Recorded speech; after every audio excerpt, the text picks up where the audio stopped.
Assalamualaikum warahmatullahi wabarakatuh.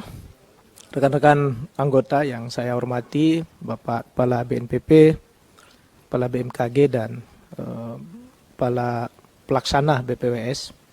Ada beberapa hal yang ingin kami sampaikan pada forum ini. Yang pertama, tentu mengapresiasi ya capaian WTP dari ketiga lembaga yang menurut saya ini sudah cukup bagus ya, karena berturut-turut, ada yang 5 tahun, ada yang 7 tahun. Ya, jadi ini luar biasa, walaupun kita tidak boleh puas dengan itu, karena itu baru satu fungsi ya, fungsi administrasi.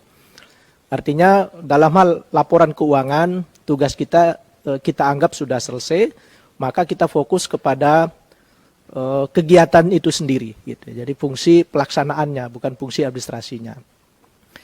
Yang kedua, khusus untuk BNPB juga apresiasi karena INASAR ya, tim SAR Indonesia mendapatkan kelas medium, dan saya kira ini harus terus ditingkatkan Pak, baik itu profesionalisme dan nanti juga akan dukungan anggaran supaya bisa naik kelas lagi ya ke heavy. Karena selain fungsi kemanusiaan, ini juga bisa menjadi duta diplomasi kita di tingkat internasional. Ya, kita banyak membiayai kegiatan-kegiatan untuk menaikkan citra bangsa Indonesia di internasional. Saya kira di dalam konteks seperti ini juga sangat penting ya untuk kita memberikan dukungan agar nama baik, ya, harga diri, wibawa bangsa Indonesia secara internasional juga terangkat dari berbagai event-event, salah satunya di SAR ini. Saya kira ini yang kedua. Lalu khusus untuk BNPB sekali lagi kita juga perlu mengingatkan. Tadi ada laporan ya realisasi defisit ya operasional yang 4% dari tahun 2018 ke 2019. Saya kira ini perlu menjadi catatan karena dengan penambahan anggaran di 2021 hal-hal kelemahan-kelemahan di masa lalu ini juga perlu menjadi catatan ya. Ini hanya memberikan catatan saja. Berikutnya, kita sangat mendukung program-program yang sifatnya pelibatan masyarakat dalam hal operasional SAR. Karenanya penambahan anggaran juga perlu diperuntukkan bagi kegiatan-kegiatan pelatihan ya. Karena kita ini kan wilayah sangat luas ya, laut, daratannya, dan berbagai karakteristik cuaca memungkinkan terjadinya peristiwa-peristiwa bencana yang tidak terduga dengan jangkauan yang begitu luas, maka tidak mungkin semua pertolongan pencarian ini dilakukan sendiri oleh Basarnas. Pelibatan masyarakat ini harus menjadi strategi utama. Nah, oleh karena itu kami dari Komisi 5 sangat mendukung kalau nanti ada program-program misalnya pelatihan, ya, pemberian ya hibah alat-alat SAR kepada kelompok-kelompok masyarakat. Ya, karena sejatinya dalam pelaksanaannya juga banyak sekali mereka terlibat bekerja sama dengan SAR. Jadi ini ke depan menjadi catatan kami untuk BNPB. Berikutnya BMKG, saya kira kita apresiasi khusus tentang peningkatan BNPB ya, penerimaan negara bukan pajak yang sampai 100%. Nah, cuma saya belum dapatkan ini sektor apa saja yang peningkatannya cukup tinggi begitu. Karena ini penting untuk kita jaga.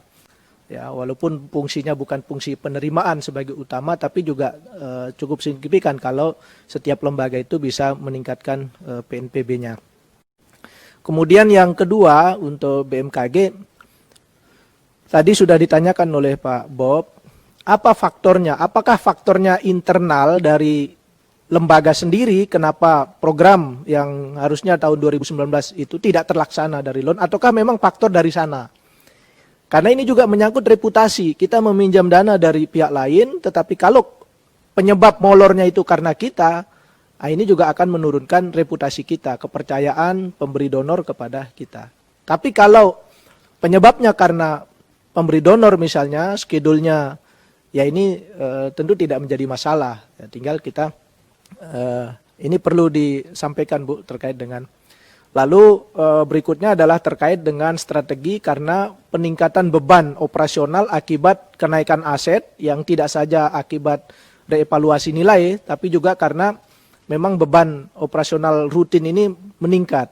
Ya, bahkan peningkatannya tadi sampai 11% ya. Nah, kita perlu juga tahu strateginya. Jangan-jangan nanti penambahan anggaran sebesar 400 miliar ini ternyata hanya untuk beban operasional karena ada peningkatan aset yang juga hampir tinggi sekali tadi ya, gitu. Jadi ini perlu, dan terakhir juga sama terkait dengan program-program berbasis masyarakat. Ya, tadi cukup bagus ada kegiatan sekolah lapang untuk petani dan nelayan. Mungkin ini bisa dikombinasikan dengan penyempurnaan aplikasi sistem informasi. Selama ini kan sistem informasi yang berjalan, kita ada lewat WA maupun juga lewat aplikasi berbasis Android. Saya lihat cukup sederhana. Perlu ada kreativitas ya, inovasi agar materi-materi sekolah lapang yang diberikan kepada petani dan nelayan itu juga bisa mereka akses melalui aplikasi, sehingga selain tatap muka diberikan pelatihan, tapi dengan aplikasi itu dia tahu bahwa kapan saya harus melaut, kapan saya harus mulai menanam karena cuaca begini. Nah, itu bisa disimulasikan di dalam aplikasi gitu. Dan kita mendukung kalau hal-hal semacam ini bisa diperbanyak dan diperluas gitu jangkauannya kepada masyarakat, karena sejatinya daerah kita sekali lagi ini daerah yang sangat tergantung dari cuaca yang karakteristiknya kadang-kadang berubah-ubah. Pengalaman orang tua kita dengan cuaca seperti ilmu-ilmu masa lalu itu sepertinya sudah mulai berubah gitu ya. Biasanya bulan sekian terjadi hujan, ternyata sudah tidak lagi disiplin ya alam ini terhadap kapan hujan, kapan panas dan seterusnya. Jadi ini mungkin perlu ada formula baru di dalam sosialisasi itu. Saya kira ini untuk BMKG, lalu yang terakhir untuk BPWS.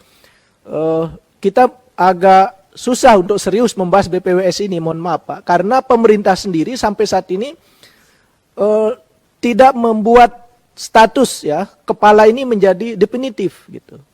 Ya, ini indikasi bahwa sesungguhnya pemerintah sendiri tidak terlalu perhatian terhadap pengembangan wilayah Surabaya Madura gitu. Mungkin ini perlu dievaluasi, kedudukan lembaga dulu ini perlu dievaluasi. Saya berharap kita Komisi 5 membuat rekomendasi agar dievaluasi. Apakah memang hasil evaluasinya kita tingkatkan statusnya atau dirubah misalnya dalam bentuk KEK ya, kawasan ekonomi khusus, supaya formatnya jelas, karena ini agak serba nanggung gitu. Ini ibarat balai di bawah Kementerian PUPR. Ya, judulnya saja mohon maaf, ini apakah resmi badan pelaksana, badan BPWS gitu. Jadi sudah badannya dua kali nih, kepala badan. Ya, apakah badan pelaksana? Ya, jadi ada badan pelaksananya, ada badan lagi gitu ya. Nah, ini mungkin perlu nomenklaturnya juga, karena nomenklatur kan menunjukkan cakupan tugas dan lain sebagainya. Jadi ini perlu dievaluasi, apakah nanti kita perkuat lembaga ini, ataukah memang sekalian diganti dengan yang lain atau dibubarkan. Karena ya misalnya anggaran juga tidak terlalu serius dibahas atau dialokasikan oleh pemerintah. Ya, dalam hal ini misalnya ini Bappenas maupun Kementerian Keuangan, termasuk juga di Komisi 5 gitu ya. Jadi ini perlu, dan itu terlihat dari ya status kepala ini masih belum definitif gitu. Ya, harusnya hal-hal ini kan cukup mengganggu ya dalam kinerja, karena belum ajak betul bahwa pejabatnya ini adalah memang ditugaskan di situ, tapi bukan sifatnya hanya PLT gitu. Saya kira itu. Adapun yang lain-lain tadi terkait dengan progres realisasi anggaran, memang banyak catatan, tapi kita maklumi karena sebagian besarnya karena masalah lahan Pak ya. Ya, saya kira demikian Bu Ketua. Assalamualaikum warahmatullahi wabarakatuh.